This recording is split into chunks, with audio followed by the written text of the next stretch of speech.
Assalamu alaikum wa rahmatullahi wa barakatuh. Welcome to another episode of A Word of Advice. This series is sponsored by Limitless. Today's episode title is Building the Workforce of the Future.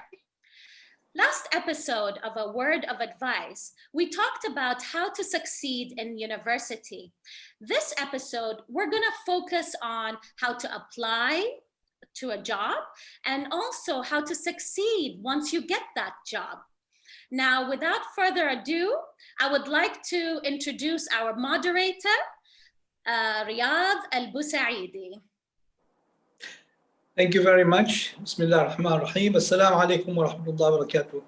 All our panel members and as well as all the audience. We wish you all the best, inshallah. My name is Riyadh Al-Busaidi, and I worked in England in the 70s, and then I moved to Bahrain. I was the head of corporate planning for Gulf Air. And then I came to Oman. I was the CEO for Oman Aviation at the time. And then I joined the Subco Group as the CEO as well. And after that, I opened my own company, which was the Modern Center for Business Services, which I was the managing director. And until a few years ago, when we closed the company. That is basically what I am. Lamia, would you like to introduce yourself, please? Sure. Thank you very much for Limitless for the kind invite and all the huge efforts that they're putting in empowering our youth and guiding them to the right path. And thanks to you, Riyadh, and all the rest of the panelists. So I'm Lamia Al-Haj. I'm an associate professor of molecular biology. I teach in Sultan Qaboos University. I'm also a young global leader by the World Economic Forum and a member of the World Academy of Science, and also the owner of the L'Oreal UNESCO Award for Women in Science. So very passionate about science and research, very interested in youth empowerment as well. I've got a few initiatives for the youth empowerment, and I'm very glad to be here amongst you today. Thank you. Saud, please introduce yourself. Assalamu alaikum. My name is Saud Aryami. I am the director for R. Robinsons and Sons regionally. We are a small boutique architectural practice. I have about 17 years of architectural experience, both in Oman and abroad. And I'm very happy to be here today. Thank you very much to Limitless, Hala, Riyadh, and everyone on the panel, and all our audience. Thank you. Thank you. Tariq, it's your turn to introduce yourself, please. Assalamu alaikum, everybody. I'm Tariq.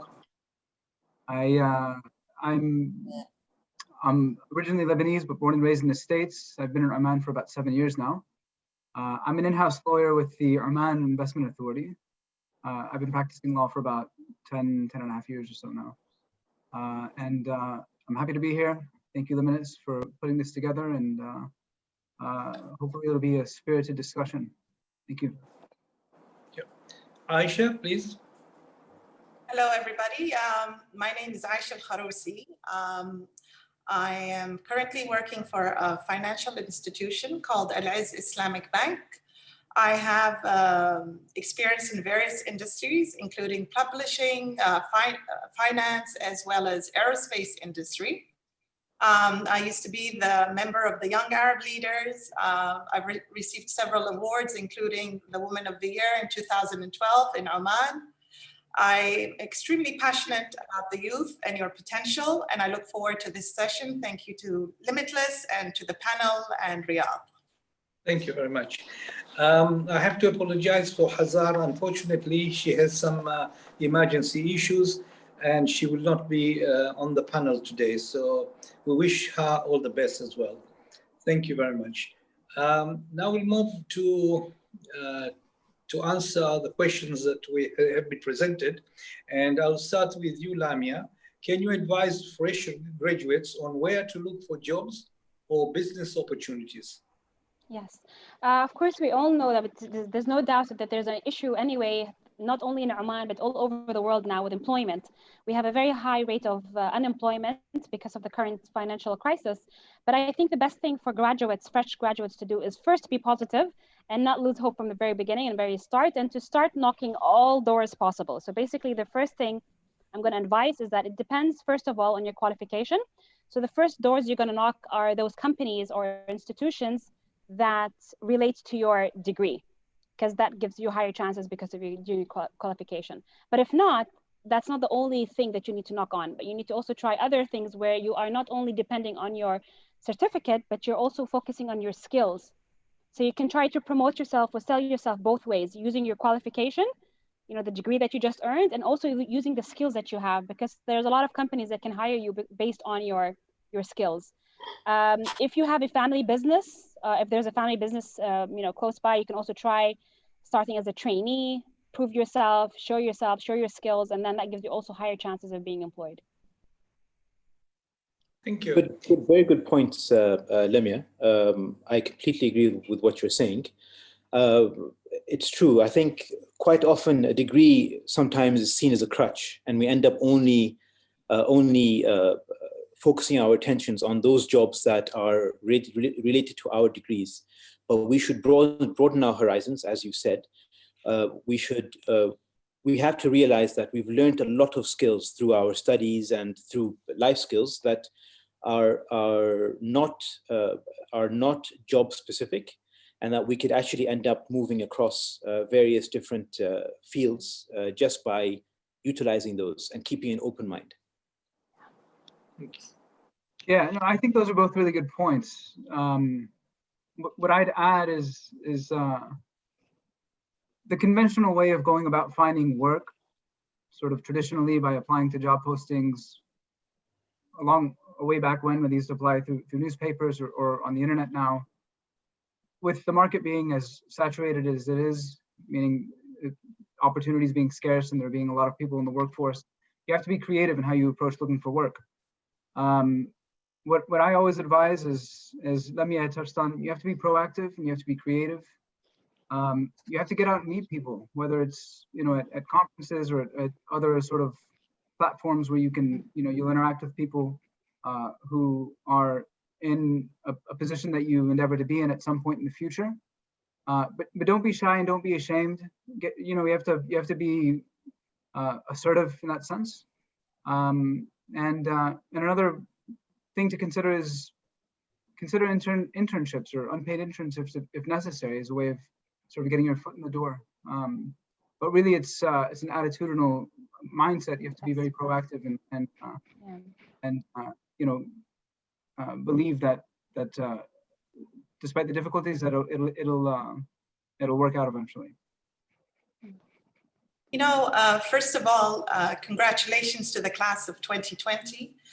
This is a great milestone in your life. And for those of you who had parents who supported you and guardians who supported you and professors and so forth, congratulations to them as well. I think these are all very valid points that the panelists have shared. What I would add to that is you need to plan. With anything in life, you really need to plan. It doesn't matter the circumstances. There have studies have been shown online that despite COVID, there are more job opportunity for fresh graduates today than you can think of. Don't think of just the traditional way of focusing. If you're based in Oman, I will only look for a job in Oman. Keep your portfolio open. Think about using the online platform. You know, there are more jobs online than you may think of.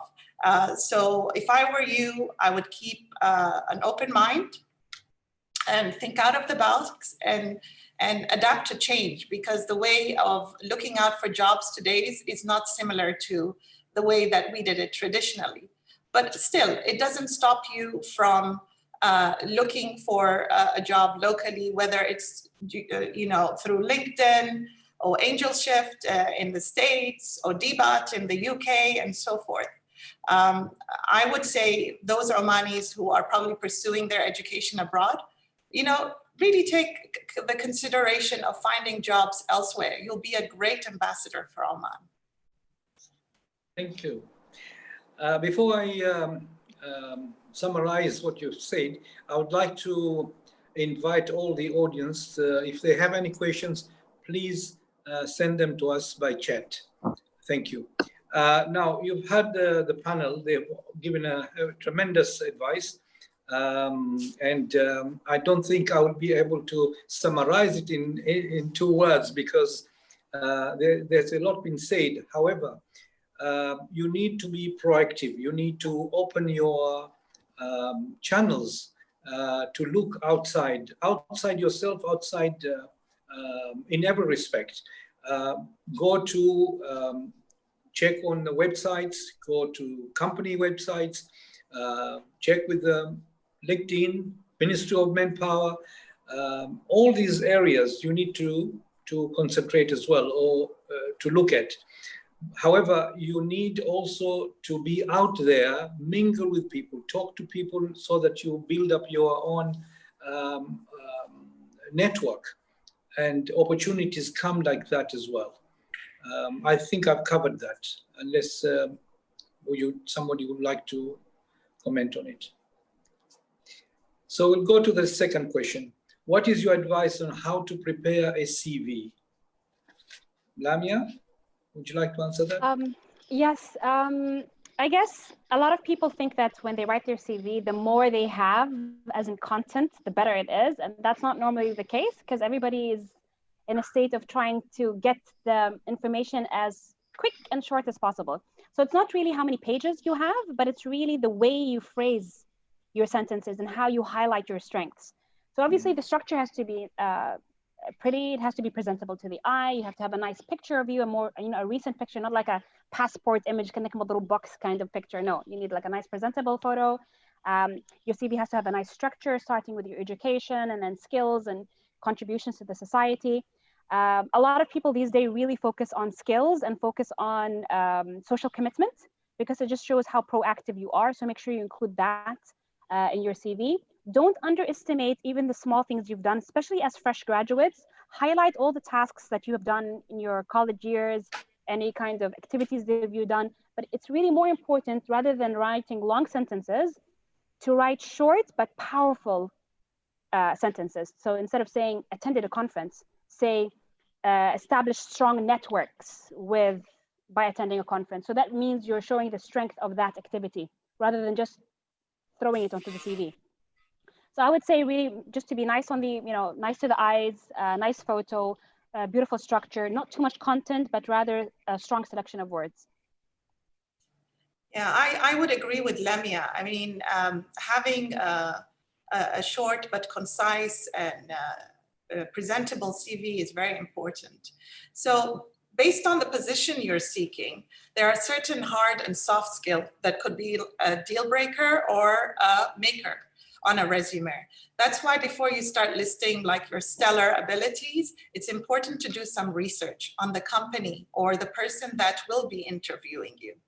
I would advise also to check a few of online free webinars. Today you have HubSpot, Skillshare. I just found out over WhatsApp right now, one of my colleagues, he's an owner of an HR company who's planning to host a free webinar for job seekers on the 14th of October, which I'll share later on at the end of the webinar. So that's locally in Oman. I would also encourage you to consider having multiple resumes. It's very important to do so depending on the job that you're looking for and the specific company or sector that you get into, because at least you're well prepared with that. Making adjustments to your resume based on details in the job posting makes it more relevant to employers, and it gives you the best chances standing out in the candidate pool. Thank you. Tariq, would you like to add anything? Yeah, I think both made very very helpful and useful tips. I want to go back to a point that Lamia made earlier about being concise with your CV.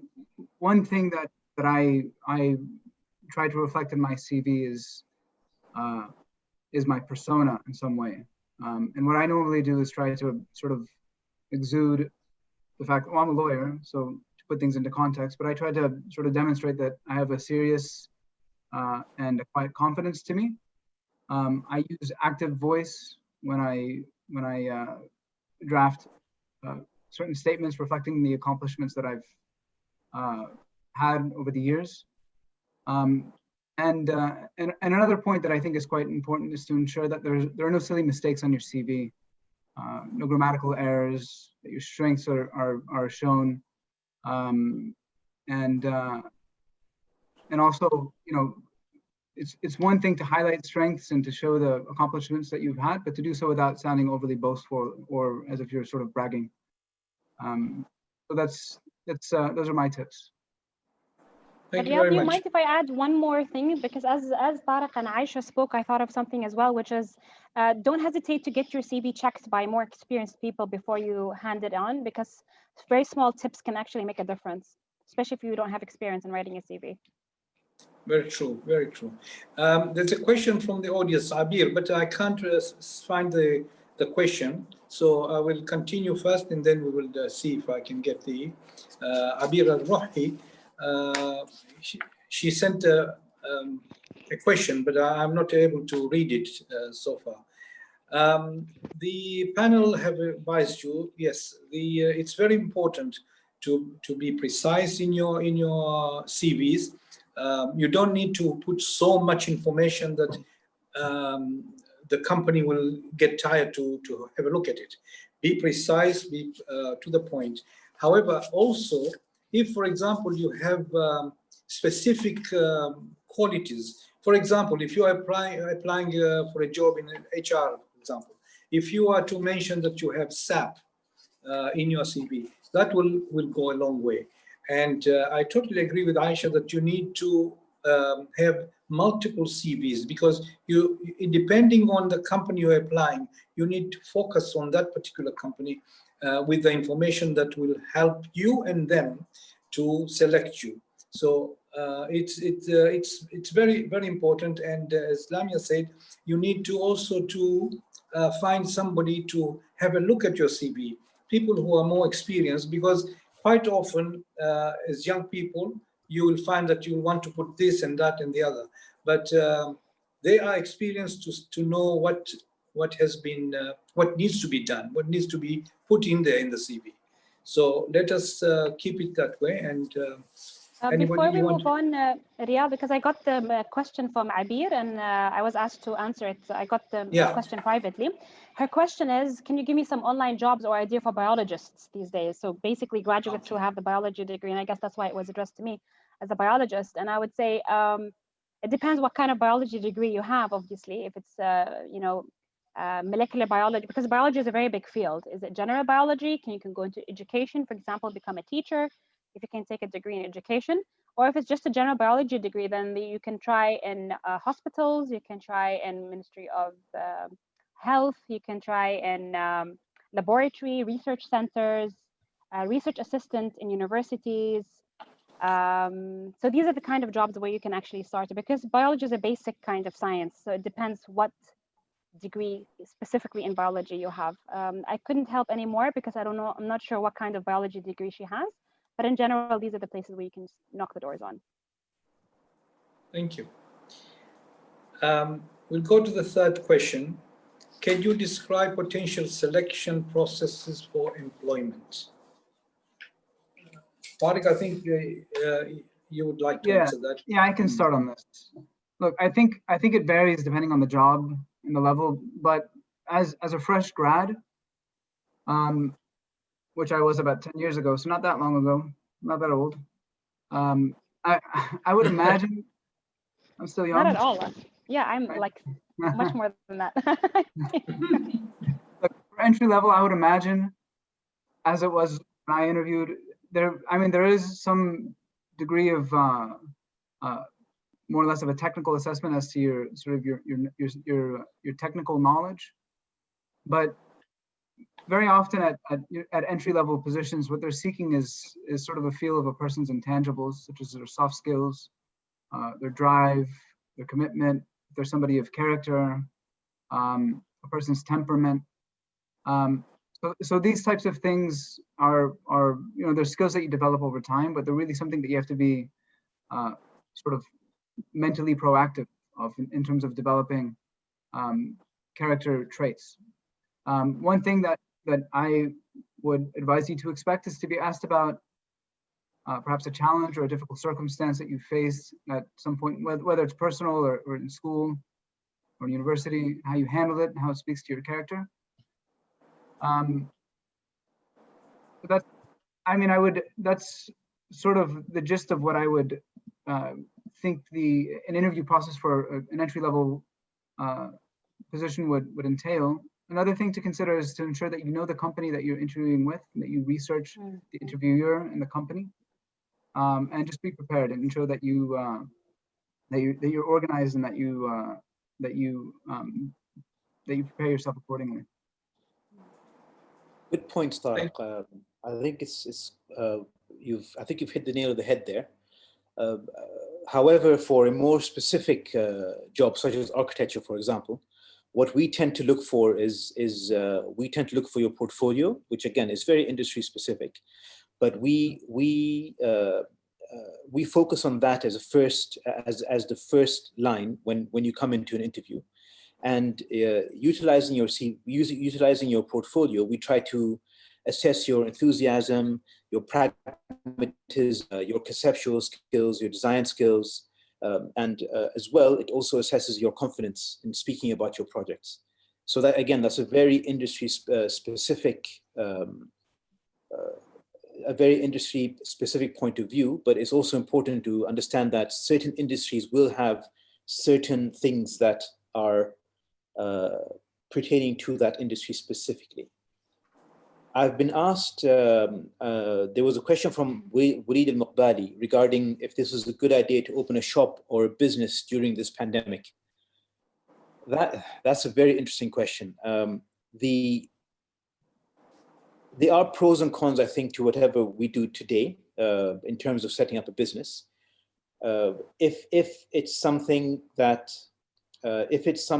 is very generic, then maybe not, unless you have a unique selling point to whatever it is that you're doing. You know, maybe what you can provide to the public is something that no one else is providing right now. I think if that's the case, it shouldn't matter whether we have whether we are in the middle of a pandemic or not. Again, this is just, I mean, I'm not a businessman, so, but from my understanding, I think that's the way forward. Sorry, what was the question from the panel? The question was, would we advise anyone to set up a business or a shop at this point during the pandemic? Obviously, he didn't share what. Perhaps we can ask him, and then later I'll answer the question further. Is what kind of shop? So, as you said, it depends on. You know, I currently have a small shop, but it's in retail. And I opened it just before COVID. And I saw a lot of my peers close down the shop because they didn't have the capital to continue to sustain the shop. But if you really believe in your product and its potential, the way I see it is this is the time to open up a shop. I think this is the time for you to test, because it's not going to get any worse than now. And so for me, the reason why I kept my shop open is because it's proven, even though there is pandemic, I'm still making a little bit of profit. So my advice to you as a small shop owner, other than my full-time corporate world job, is yeah, why not? That would be my answer to him. Very good. In fact, I would like to advise him as well that before you go into thinking of opening a shop, you need to do a survey. You need to work out how much it's going to cost you. For example, I mean, just an example, if you're going to open a shop to sell bread or pastries, okay, you don't. There are customers who will be coming to buy it, but you need to know, where are you going to open it? Is it accessible to the community and so on? So there's a lot of work to be done before you commit yourself into opening business. Sorry. I just like to add that I echo with what you say. It's very important that you have a business plan in place. So yes, please don't go into opening a shop when you don't even have a business plan in place. Your financials are in place. your Absolutely. forecasts, and so forth. So I'm not advising you just to open, without even all those consideration. You need to go through all those steps. And there are many different entities in Oman, like Riyada, Injaz, the nonprofit. You can reach out to them and find out what they're doing in terms of supporting the youth to start up their own. I would encourage more youth to consider startups and become entrepreneurs than go into the corporate world today. This is your time, and you have the energy to do it more so today than later on in life. Again, I would encourage the person, but as long as he has all of those, because he mentioned small shop, he didn't say a large entity. So that would be my advice to him. Thank you very much. Let's not forget that the question was to describe potential selection processes for employment. We went into answering that question through. I'll just go back to that to the question and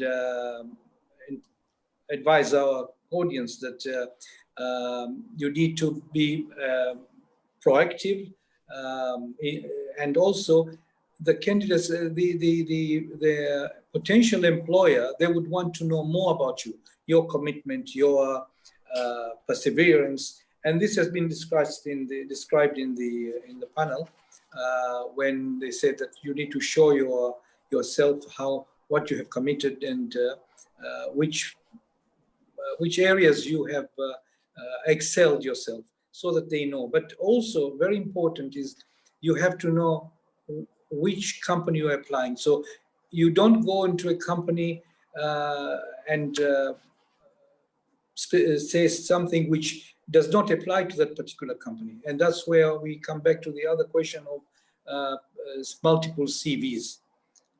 I hope I've clarified that. We go to the fourth question. How should one prepare for an interview? What are the things interviewers are looking for? Lamia would like to come first. Yeah, sure.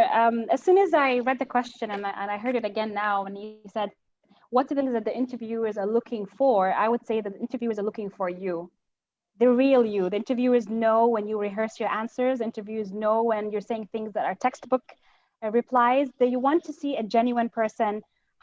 Focus always on your strengths. Every person in this world has their strengths. They have their skills. Whether you discovered it or not, make sure that you discover it before you have an interview. They normally ask you, the first question is like, tell us about yourself. And when they say that, they don't really mean they want to know your name, your age, and where you live. I think the light is shining, the sun is shining. I'm in our farmhouse, so the sun is literally on my face right now. So basically, they don't want to know this just basic, your name and your age, just like the boring stuff. And I discovered that in one of the latest readings of the books I was reading, and it says, when they say, tell us about yourself, they mean the genuine you, the skills, your passion in life, what you're looking for in life. So highlight your strengths, highlight your skills, be confident, make sure you have eye contact, be on time. Actually, not be on time, because being on time is being late. You need to be there before time, okay? Because first impressions are very, very important. So make sure you're in the interview way before time, very well presented, very well dressed up, back up straight, eye contact, body language. They look for confidence. They look for genuine replies. Make sure you know, and I think one of the panelists mentioned this, make sure you have enough information about the company that you're working for and the person who's interviewing you. Even if that means like 10 minutes while you're waiting before the interview, you just Google a little bit about the history of the company, Google a little bit about the person that you're going to meet. That gives them a lot of confidence that you are aware. And they also look for interpersonal skills. Emotional intelligence, social intelligence, how are you a team player or not? It's not really so much about your degree as a lot of people think. They really want to see if you are a team player, if you can problem solve, if you can collaborate, if you're easy to go with, you know, if you have confidence and some good strong body language. So that's what I would say. Be genuine, be yourself, and make sure that you know what your strengths are and highlight them. Yeah, look, Lamia said, I mean, sorry. Sorry, Tariq. Yes. Yeah, look, she hit the nail on the head, really, in terms of, I mean, you have to be you. You have to be real. You have to be yourself. You have to be genuine. You can't fake yourself. And the thing is if you go in and you try to be somebody you're not, and then you get the job because you pretended to be of some different orientation or disposition or cultural background or what have you, and you show up, it won't be sustainable. You're going to be miserable because it's the fit in terms of culture and the dynamics, they're just not going to work long term. Be yourself. That was something I had to learn the hard way because I used to try really hard to appease the person that I was being interviewed by.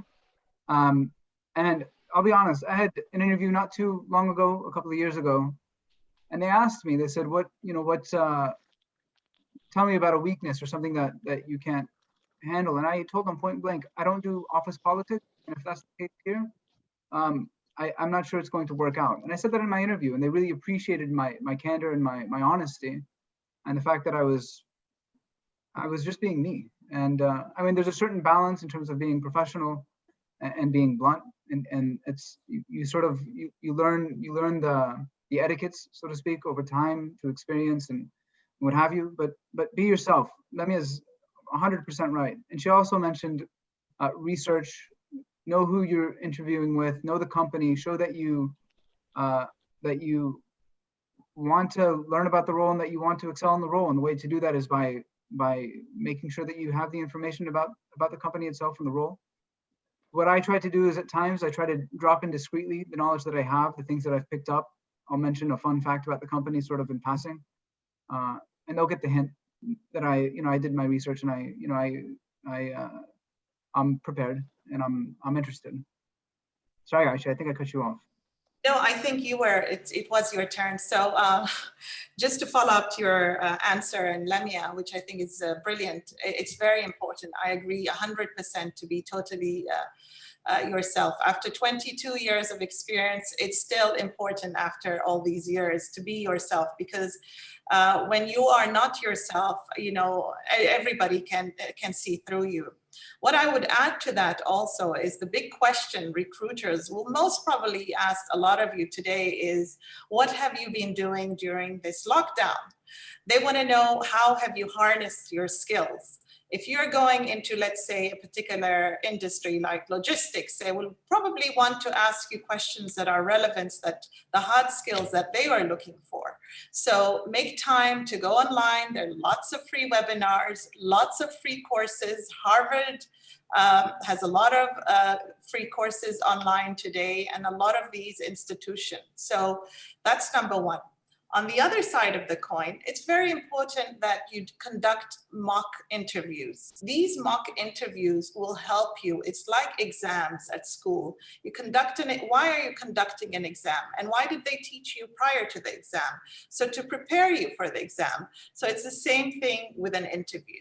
You need to be prepared.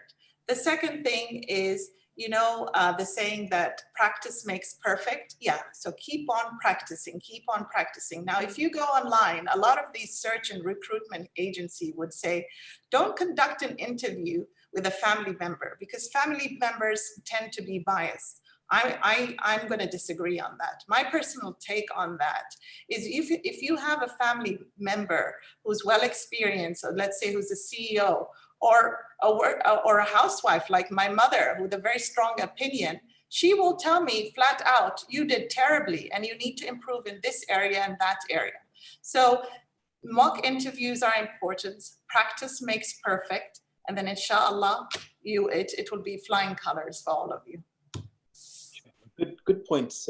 I think everyone's made very good points. I just want to add a very small, but I think quite important point as well, which is that don't forget that it's not only about the employer picking you to be their employee, it's also about you picking that employer to work with. So you shouldn't forget that. It goes both ways. It's not a one-way conversation, it's a two-way conversation, and you should both be happy with working together. Thanks. Very, very good. Very true. I'll summarize that with one thing though. We have forgotten that these young people, when they go to for an interview, quite often they get a little bit nervous. So don't be too nervous. If you are nervous, it's natural. And when you go in, make sure that you have relaxed yourself. And as Lamia said, don't just start by saying, oh, my name is so-and-so. They already know your name. That's why they called you. Be punctual. Be presentable in your attire, your dress. Your attitude should be positive, and also know the company before you go in. You know the company, you know the, and Saud said something very, very important, that it's not that they want you, but also you want them. And that is also very important. If the employer or potential employer asks you, are you nervous? Don't be afraid to say, yes, I'm a little bit nervous, yes.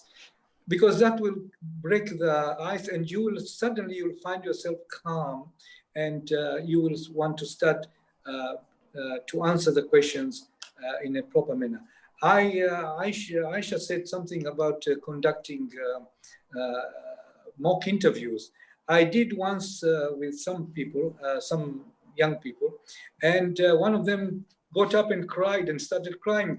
I cannot take this. Oh, you're asking me too much questions and so on. So you see, there are different levels of understanding. You have to expect that the interviewer will be hard, will ask hard questions, and you need to be calm. You need to understand what is the question. Very, very important also is that listen to the question. Don't immediately jump into answering it without understanding what was the question. I hope my panel members will vouch for that, or will have any other comments on that. If you have any, please answer. There's a question Okay. in the there was a question in the chat box. Do you want to leave it for later, or do you want to address it now? By Sorry? Satya Singh. There was a question in the Q&A. I was wondering if you would like to answer it now, or do you want to do it at the end? I can read it You out. can answer it now. Yeah. Okay. Yeah. So the question is from Vinya Singh, and it says, what are the employability skills that are likely to be needed in 20 years' time, so 20 years to come? And how do we prepare our graduates for them? Which I think is a fantastic question. I've read recently a report, if you allow me to just kind of kick in and just start the answer, and then maybe we can take the answers from the rest of the panelists.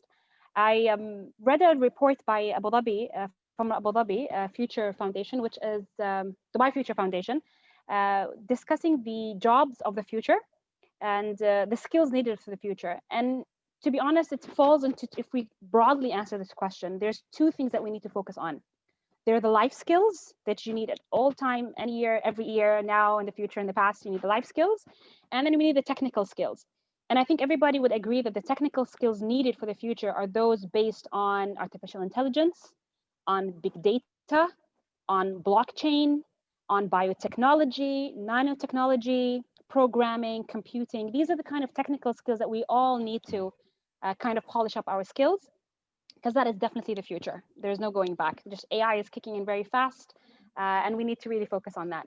With terms of the soft skills, or the soft skills or life skills, it seems that more and more as we advance, that the emotional intelligence and social intelligence are getting up the rank in the World Economic Forum. So you have the 10 skills that are required according to the World Economic Forum for the future, which is problem solving, collaboration, creativity, social intelligence, emotional intelligence, all of these kind of skills. But I can notice that mostly emotional intelligence and social intelligence is becoming high up the rank. So answering things, this technical skills and life skills. Yeah. And critical thinking. It's very important to be creative in the future.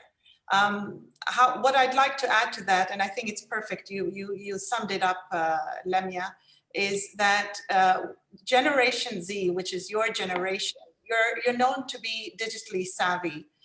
You love to conduct research. Based on research, this is your generation, what you're really good at. And I think based on what Lamia said, it's very important to understand that unfortunately, schools today are not prepared to prepare the next generation in the workforce. So it is really up to you to be very proactive to ensure that you have those skill sets ready. And don't wait for anyone else, like not your professor, not your mother, not your father, not your employer, not your supervisor, to tell you that, look, you should do a course in this. Be proactive. Once you're in the workforce, or now that you're free, go online and, try a little bit and learn about coding. Maybe it's something, dare yourself a little bit, challenge yourself. And what I read again is your generation is very good at that. And that's the beauty of being young, that the sky it's not the limit for you. Yes, self-education is very, very important. Yeah. Anybody else wanted to comment on that? We'll go to the fifth question. What is your advice for young people who are struggling to find jobs? Saud, I think, especially in a market like today's market, I think it's very important to put yourself out there and to volunteer and to intern as much as you can. As my own personal experience, during my summers, whenever I used to come back to Oman, I used to work on a building site, and that's what I did over my summers. And that's actually how I landed my first job, which was, as the years went by and they kept seeing me every summer with them, they realized that, oh, hang on, this guy can actually join us and be part of the team. And that's what's happened. So, the beauty of doing that is it makes you, it's not just about getting a job, but it also makes you realize, is this the job that I want to actually do for the rest of my life? Do I actually enjoy being in this environment or in this sort of work culture and the technical and the creative when it comes to architecture anyway? If it's something that actually you want to look at going forward as something worthwhile. So that's what I would recommend. Just volunteer and intern whenever you can. Thanks. yes.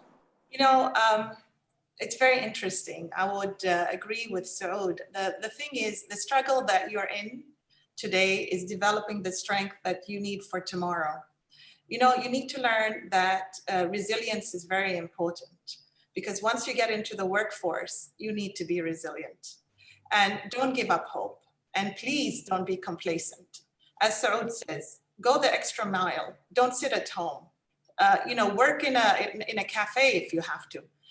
Go and do volunteer work in the industry that you're interested in. It doesn't have to be the degree that you conducted your education in.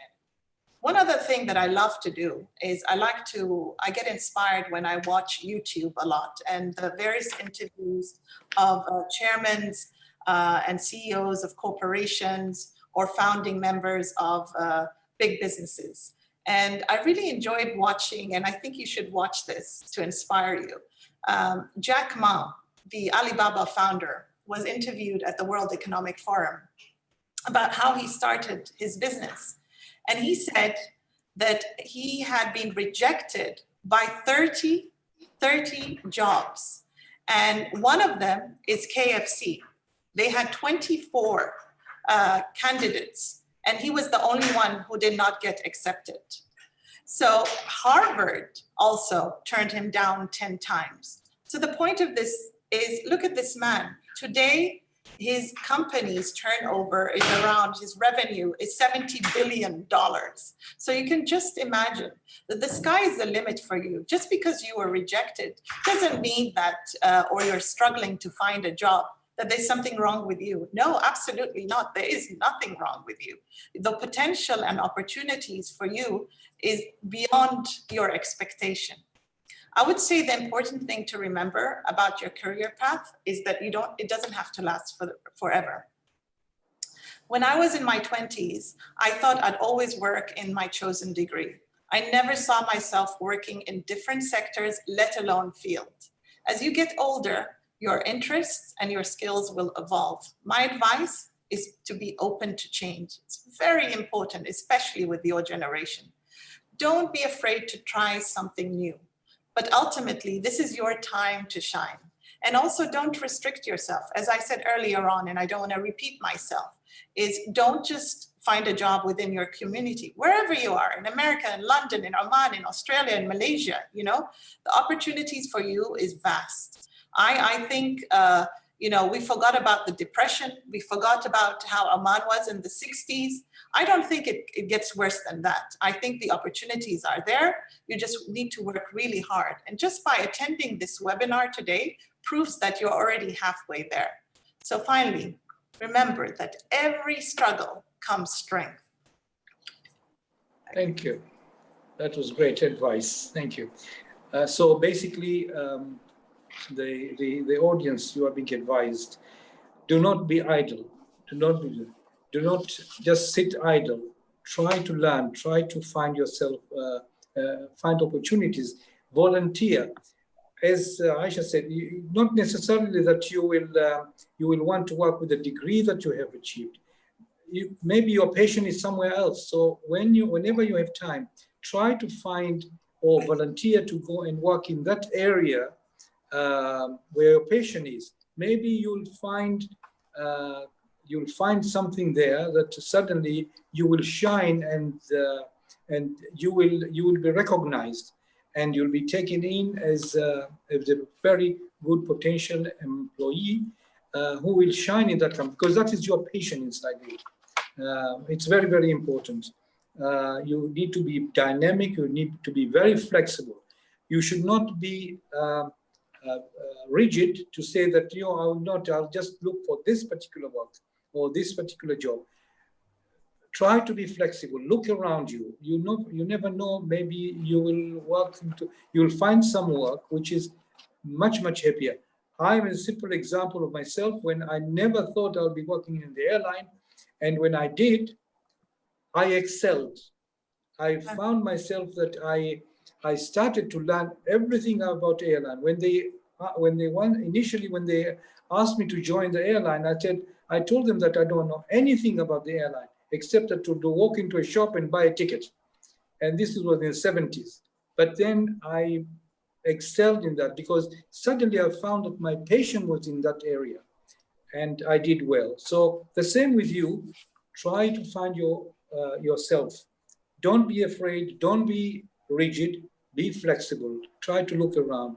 Try everything. Volunteer whenever you have chance. Talk to people. You never know that somebody will recognize you. So this is very, very important. Okay. Thank you. Our sixth question is: tell us about a time when you went above and beyond the job. I think this has been answered in some ways within the question, but I think we'll go through it. Aisha, I think you had something to say on this. I think Saud and Tariq are planning to. I'll give the chance to them. Okay, thanks, Okay. Aisha. Thanks, Aisha. When I joined a large multinational design and engineering firm, quite early on, we were working on a large civic project. It was a competition, civic project competition, and we had quite a big team. We were working with quite a big team, and I was working with the principal architect who was leading this design team. And as we were working through this project, the principal architect walked in one day and said, "Saud, it's yours. You know, take it to the end. I've been asked to lead a different project, and I need you to lead this and to get it done." Now, I was working with a team of about, I believe it kept fluctuating, but between 8 and about 12 to 15 people, some of whom were senior to me, and architects were senior to me as well. Now, as architects, we are known to have quite large egos. So now here I was, you know, the new guy in this office, leading a team with architects with massive egos who are senior to me. We had an architect from Australia who had quite a few years experience, and another one from the UK as well, who had quite a bit of experience, but I was one who's leading them at this point. And it was an interesting challenge. I learned a lot about leadership. I learned a lot of what to do and what not to do at that point. And the good thing is that we ended up developing a project and developing a baseline, a presentation baseline that was never developed in that firm before. And we ended up raising the bar for all the other projects going forward. And it was an excellent experience, very difficult, lots of sleepless nights, but it was worth every second of it. Thank you, sir. Yeah. So, I mean, there are a few instances where I could think of, I was put in a really difficult situation and I was forced to go above and beyond outside of the comfort zone. One instance comes to mind at my current job. I work for the Omani Sovereign Fund, the Oman Investment Authority. I was asked to sort of synthesize and analyze a massive swath of documents, about 150 documents that span about a few thousand pages. And I was told that I had to put together a detailed note quite quickly because a few government stakeholders were interested in knowing some of the specifics in relation to this project. And I put together a lengthy note about maybe 16 pages with footnotes, about 18 pages in about 6 hours. And if you asked me to replicate that assignment, I wouldn't be able to. It was just one of those moments where you had adrenaline flowing through every bone in your body. I was literally sweating in my office as I'm hammering out this memo. I'm typing standing up, my sleeves rolled up and everything else. But I think the takeaway from that experience is that, and this happened at my last job as well, a similar circumstance to what Saroud described, where a very senior member of the legal team left, and I was asked to sort of run this really complex arbitration, and I did, and it was successful.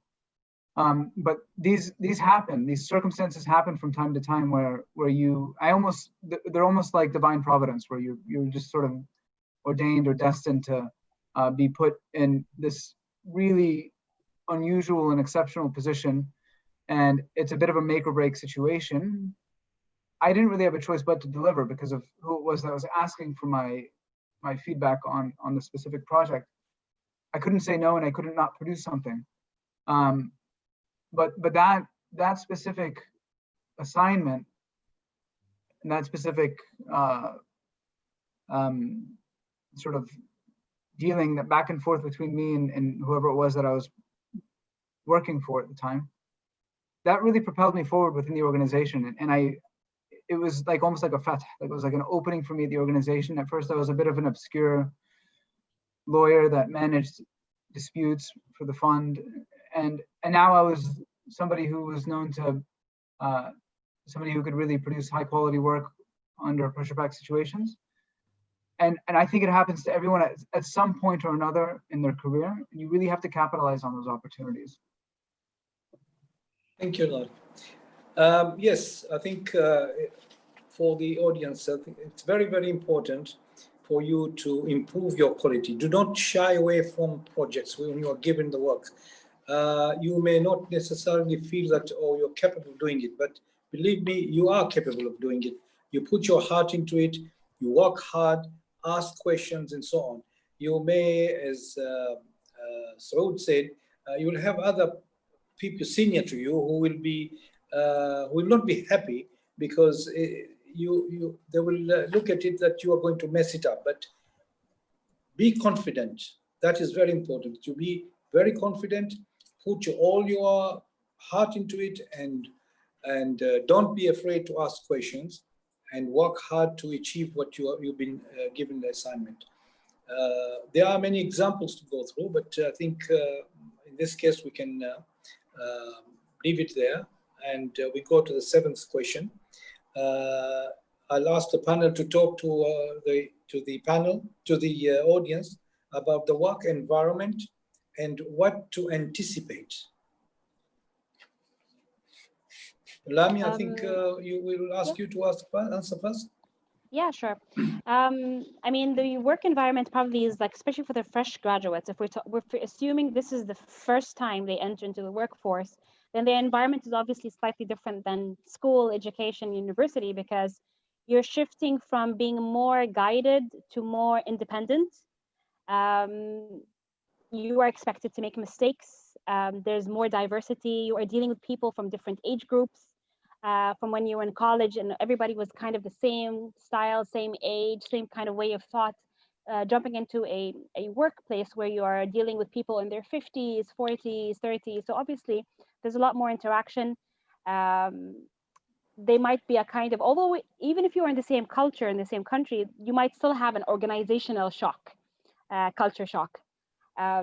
So easy on yourself, take your time in understanding your environment, take time in meeting and greeting people, because that helps you get comfortable. Familiarize yourself with people around you, with spaces around you, and don't try to limit yourself with just, friending people who are in the same department, because we are living in an age and an era of interdisciplinary work, collaboration. I was giving a talk to OIA last week, Tariq, in your organization, about collaboration. Yeah, you did. I was there. Yeah, and I was talking about collaboration and how we need to really learn. The millennials have their strengths, and the experts, if I may say, the baby boomers have their wealth of experiences. So that's the only way we can actually exchange knowledge, is by interacting with others. And that's maybe one of the main things that the young entries in the workplace feel kind of shy to meet and greet people, scared of making mistakes. Life is a journey. You are expected to make mistakes. And if you have a good leader, that leader should understand that you're expected to make mistakes. One big advice I would give people who are just started their jobs in their work environment is to try to find a mentor. That will shortcut a lot of things for you. It'll help you a lot feel guidance and also comfort you in your journey. But don't worry to be, to mix with people, to learn from your mistakes, and just enjoy the journey. Very good. Thank you. So I agree with you. It's very important to have a mentor. And by the way, we don't end up, we continue to have mentors even 20, 25, 30 years after work experience. I would say for me, in terms of the work environment, because I've worked in the corporate world pretty much all 22 years of my work experience so far. I think it's a little bit different than working in the government sector and academia. In my opinion, corporate world is a little bit more cutthroat. You're thrown into the deep ocean and you gotta run really fast, and you gotta prove yourself. So I've worked in an international organization that's well established. It's over 100 years old. Boeing is a Fortune 500 company. And then I've also worked in local corporations. And I can see a vast of difference in terms of the processes, the systems, the corporate governance, the accountability, responsibility of individuals, and so forth. I think it's very important for you to understand. Remember that bully you had at school? There's always one in the workplace. But also remember that teacher who took you under their wings to empower you. There will be people like that. And those are the ones that Lemia is mentioning. It's the mentor, it's the role model, it's your line manager, and so forth. So I believe Generation Z, which is your generation, has very high standards. My only take for you is the world is desperately in need of people with values and high work ethics. And once you get into the workplace, don't let anyone change your values or your integrity or your principles. Stay firm and know what you do is right, and what is wrong is wrong. Don't be part of the, don't be sucked into, because I want to promote you, you better do something that's not right. No, Generation Z, you have an opinion. So use that opinion. Do not allow someone to step over you because of that. So the work environment, as much as it's so exciting to be part of this work environment, there'll also be a lot of challenges due to these different personality. So in a nutshell, Lemia and others have mentioned earlier that emotional intelligence is very important in the workplace, because you will meet people with very different personalities. So it's very important during this time, while you're looking for a job, take some courses online about emotional intelligence, take some psychology courses, how to win people over. There are a lot of these free webinars online, and this is the time to utilize it. Completely agree. Thank you. Really good points everyone's made. And one thing I'd like to add to that, which is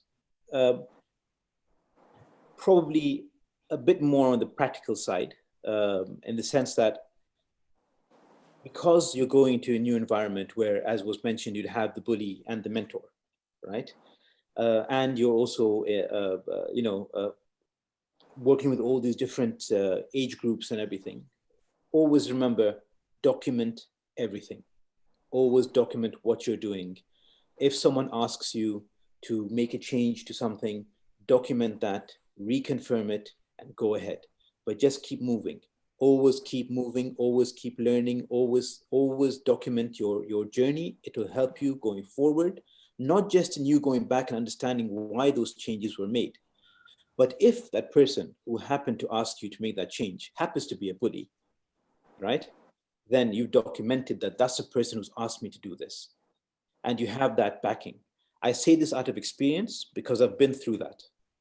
I've been through a situation where very early on, I was asked to make changes on a project, not knowing that I was asked to do that because the person leading the project was threatened by me and was telling everyone else that I'm not delivering the work.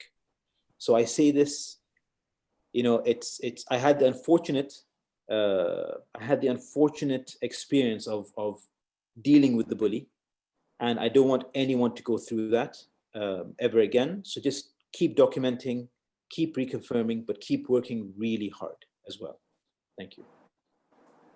Yeah, look, on the back of that, I'll just say a few things. I think we're running a bit low on time for this question. Sarood's right. You will encounter some really ruthless personalities. It is a bit cutthroat, as I just said. You'll deal with inflated egos, people who are hyper aggressive.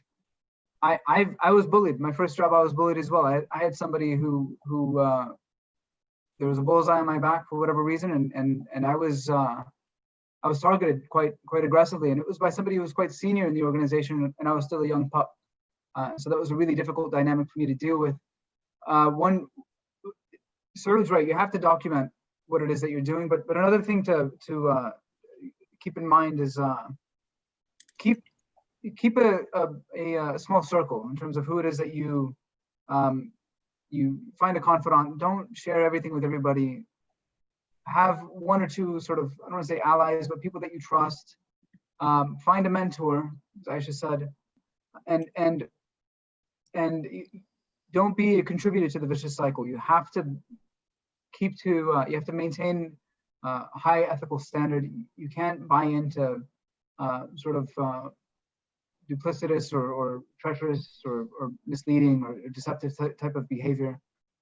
But just know that it can be a bit of a shock coming from university where it's a bit more collegial and friendly to the workforce. Thank you. I think to sum it up is basically, I think everybody's emphasizing on the fact that you need to have a mentor, but be careful when you choose a mentor, because not everyone will want to take you under their wing. You have to be careful when you choose one. The most important part of all this is the work ethics. You have to have work ethics and integrity, because that is what which will carry you forward. Sarood mentioned something very important also, that whatever you do, document it, especially when you work in an environment where assignments are given, and if there is any sort of deviation to the instructions, you document them. Not everybody will want to see you succeed. Some people will think that you are a threat to them. But if you maintain your work ethics, your integrity, and work hard, I'm sure you'll be very successful and you'll be recognized. Thank you. I think we will be running out of time, but we will have one question. How can one achieve work-life balance? And we can combine it also with the question of how to succeed once you land a job, because these the two complement each other. Aisha, would you like to comment first? Or? Sure. Thank you so much. You know, I have personal people that I admire. So one of them is the Lee Kuan Yew. He's the architect of Singapore. And he was very successful because he took Singapore from nothing to the most advanced country in the world today. And he was asked this question, which is, what's your biggest regret in life? And his answer was, I wish I spent more time with my family. And the same goes with a woman who became very successful. She grew into the PepsiCo world, Indira Nooyi. And she was asked a similar question. And she said, you know, as you grow older, you will realize that there are trade-offs and a lot of sacrifices in life. So it's very important to have a support group. Once you get married and you have kids and so forth, you need that support group. But what's fabulous about you guys today, I think as young people, you will probably end up in a job that you really love. You're very passionate about it, because I take myself back to my days at Boeing or my days at the publishing firm here in Oman. I used to be so excited to go to work, and I had fire in my belly because I loved what I did. And I think that's very important, is that there's harmony between your life and your work. So, and the beauty that you're young, the sky is no limit. So, you know, you need to decide how you discipline yourself when it comes to self-management, time management. You know, you will probably allocate your time depending to your line manager, but you have to spend time with your family and your friends. And please, please, when it's evening time, switch off the technology. Take time off to read. They say, you know, the best leaders and the best CEO read about, if I'm not correct, I think 60 books a year. I may be wrong. Maybe someone else can cut me in. So make time for yourself, because when you end up being a mother, you think of your children, your husband, your work, your father, your mother, and the list goes on. But when you're young, you have the opportunity to grow and to do anything that you want. So be happy with whatever choices you make. Happiness is fundamental to your success. Thank you. Fantastic. I think Aisha, I don't think I can add any more. Like, I'm not going to add too much to what Aisha said, because I think both of us, as high career personnel and mothers of a few kids, I always asked myself this question: am I actually achieving a balance? And then I got to a realization that maybe I don't need to reach a balance, but I need to be happy with the balance I have. So basically, the whole idea, there is no one equation that fits everyone. It depends on your priorities. It depends on how many things you have on the table. You have your job, you have a part-time job, and then you're a mom, a wife, a husband. So you've got too many, it depends on the roles that you have. And a lot of people, when they speak about balance, they speak about work-life balance as in work and family. And they forget the me in the equation. And I'm really happy that Aisha mentioned the me, because it's really important. Because if you are not okay, then you will never achieve the balance. And that's what I learned really the hard way in 2016, when I went into a phase where I was really hit hard, and I couldn't, because I wanted to be perfect in everything. I wanted to be a perfect mom, perfect wife, perfect academic, perfect professor, perfect everything. And you really can't do that. So instead of trying to be perfect in everything, maybe you can just slightly lower the standards on all the levels to a limit where you are actually satisfied. And you say, you know what, instead of me reading a book to the kids every night before they sleep, I'll just do it over weekends. That'll give me a little bit more time for the weekdays for me to do my reading. And then the kids also need to be engaged and understand that mommy's busy because she's doing so and so, and get them engaged, because when your children and your family are part of your success, you don't feel guilty anymore, because they're actually celebrating you. They're celebrating the family together. So they become part of your journey. And that sense of guiltiness actually gets less and less. So the answer actually is that there is no one equation for a balance. It differs from one person to another. As long as you are happy with what are you contributing in every role of your life, then, and you're happy and satisfied with that, then it's fine. Because a lot of people will say, oh yeah, I feel that I achieved the balance. But to them, a balance doesn't include bedtime story, doesn't include playing with your kids. For them, maybe it's, I spent half an hour with my kids. Yeah, alhamdulillah, I'm balancing. And you, on the contrary, are doing more than that, and you feel like you're not balancing.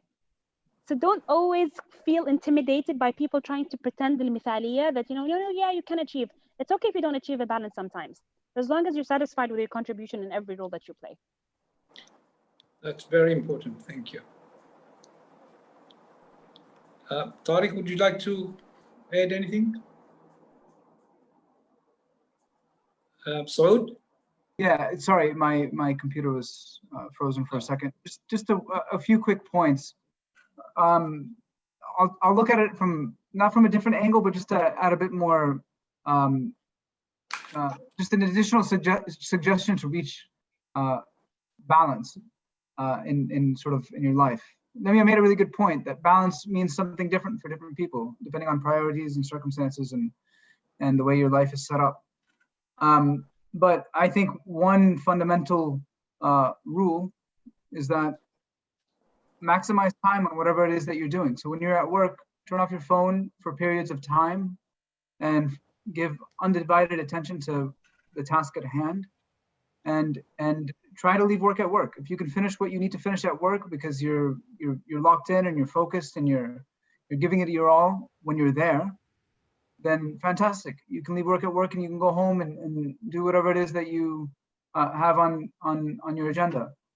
And sort of touching on how to succeed at work, a few just pro tips, especially for the younger generation. Obviously, don't miss deadlines, and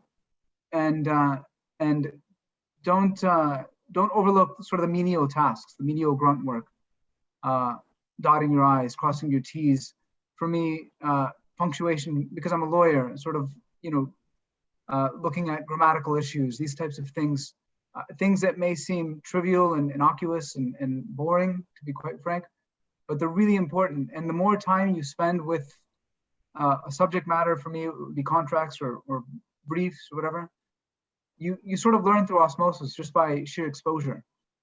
So it's not time wasted when you're doing these menial tasks. So I mean, these are, oftentimes people are a bit hasty in wanting to sort of move up the ladder, or they see more senior people making some, executive decisions or what have you, and they see that as influence and staying power. But really, it takes a lot of grind and a lot of work to get to that point. Thank you. Excellent points. I think everyone's made fantastic points there. Not much I can add to that. Especially when you're starting out and you're enthusiastic and you're spending so much time at the office, it's easy to do that, especially when you don't have a family and you're still young and free to do so. But we shouldn't forget that if you're sitting at home and not doing anything, you won't get paid for that time, right? So there has to be some sort of balance that you have to try and strike. You have to be disciplined enough to say, at this point, I walk out of the office and I leave my work at the office to go back home to do whatever it is. Unfortunately, especially with bigger companies, they don't look at employees as human beings. They look at them as resources.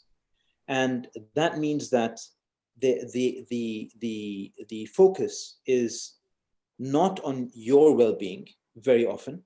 The focus is on what have you achieved, or has he or she sat on that seat for long enough in some places, in some instances, per day. So I would just urge all of you to make sure that you do the right thing for your own well-being as well, as was mentioned earlier by Lamia and Aisha and Tariq as well. And in terms of succeeding at work, since we're combining both the questions, I think just keep an open mind, especially when you're just starting. Keep an open mind. Develop the relationships with those around you, and try to receive feedback as much as possible. We have a tendency sometimes of being a bit too emotional about negative feedback, but don't look at it as negative feedback. Look at it as constructive criticism, and take it on board and try to better yourself with it. When I started out giving presentations to clients, I would print out sheets of like a scorecard essentially, and I would ask my team to listen in to my presentation practice and let me know what has been done properly and what I could do better. And because I approached it in that way, I never looked at it and said, "Oh, these guys are so mean and they don't like me." No, it was a very simple equation. Improve this. This is doing well. Very simple. And I think it would all go very, very far we'd all go very far to separate your personal life, stroke emotions, and your professional life, stroke work. Thank you. Thank you very much. Sorry, Riyad, I think I wanted to add something, if you don't mind, just which I forgot, and I think it's very important to share with the youth. Is it okay if I just speak for a minute? yes. So go ahead. Okay. No, I think it's my responsibility, since I work in the financial industry, is to share something that's very important. In order for you to succeed in your life, one of the things is I wish I had a mentor that told me about savings. Savings is very important in your life, because especially in current situations where jobs are not written in stone for you. I mean, there are going to be layoffs eventually. People will, we don't know what the future holds. So savings is very important for you. So when you get your first paycheck, it's very important that, like we have here in Oman, a sort of retirement scheme. And I know you think it's way far off, but you'll be surprised how life moves very fast. Is like, for example, if they have a retirement scheme of 5%, you put 5%. If your salary is like, say, 700 riyals, make sure you save 30 riyals. You're going to go through your earlier career, where you're going to get promotion, raise, and so forth, and bonuses. Those bonuses, think about it. If you save 50% of that, that's well and good in terms of financial security. And finally, you will also need to have emergency fund in life. You don't know what's going to happen in terms of your life expenses. Always save up around 3 to 6 months of living expenses, because you never know what could happen to you, whether it's your health or something that you really need money and you don't have money and you'll have to sort of take a loan from. So my advice is have a current account in a bank, and make sure that you transfer it on a monthly basis to a saving interest earning savings account.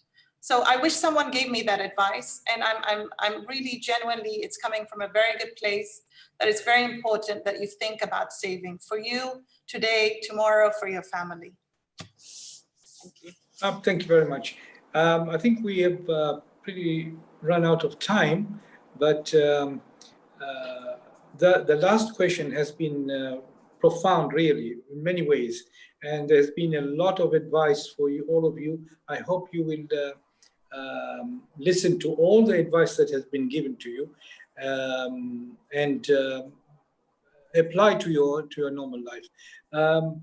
Of course, in most cases, it has been referred that the panel are married and they have children. You are young still, maybe you're not yet married, or you haven't married yet, and you don't have children, but that does not preclude you from interacting with others. To attend conferences, so that you expand your knowledge, you open up other venues. And in order to balance it, if you have the job, yes, work with integrity, work on time, work well, but also spend time with your family, parents, or whoever who is close to you. Go to your friends, attend their weddings, and so on. That way, you will break that monotony of the work and take away your mind from the work. Also, I think Lamia mentioned something very, very important. Don't be shy, or don't be afraid, or don't be discouraged that when you reach a job, a certain you have reached a limit. That is not a bad thing. I'll give you a simple example. Take a toast and butter. If you take a toast and you take a butter, you start to spread it. Not all the butter will go to the end. That means not all of you will be the CEOs of the company. Some of you will reach halfway and you will say, this is where I want to be. I want to spend my time with my family. I want to travel. I want to do this and I want to do that. So that basically you are not a failure, but you have reached your satisfaction. You have reached that stage and you're quite happy and you have balanced it. You have balanced the work, you have balanced your life. You want to look after your children, your family, and so on and so forth. So don't be intimidated to say that you're a failure. You are not. You are a very important individual who is contributing to the society, to the country, to the well-being of human society. Nobody is worthless. Everybody has its value, and we all contribute to the well-being of our family, ourselves, our family, our community, our society, our country, and the whole world. Thank you very much. I think I may go to to ask if we have reached the limit of the time, because I believe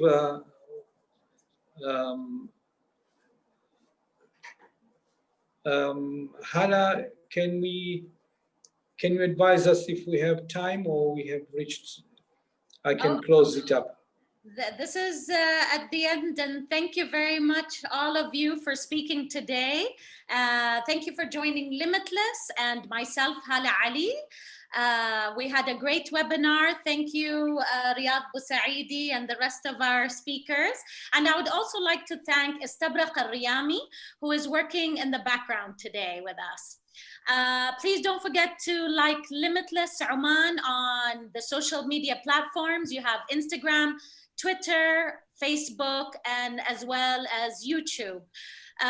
If you've missed today's webinar at the beginning, or if you want to share the webinar with your friends and family, we'll be posting it on YouTube by tomorrow, inshallah. And if you've missed other webinars from Limitless, please subscribe to Limitless Oman on YouTube. Thank you very much, everyone. Can I just add a word? I think all the panel, we all would like to also to wish Hazar Al-Zajjari all the best. We have missed her, but for circumstances beyond her control. And I would like to thank you, Hala, for inviting us to the panel. I wish to thank Lamia very much, and Aisha, Tariq, and Saud for your tremendous contribution. I think we all have benefited tremendously. Thank you very much. Barakallah feekum. Thank you. Thank you, Riyad, and thanks to everybody. Goodbye, everyone. Thank you very much, everyone. Goodbye. Bye-bye. Thank you.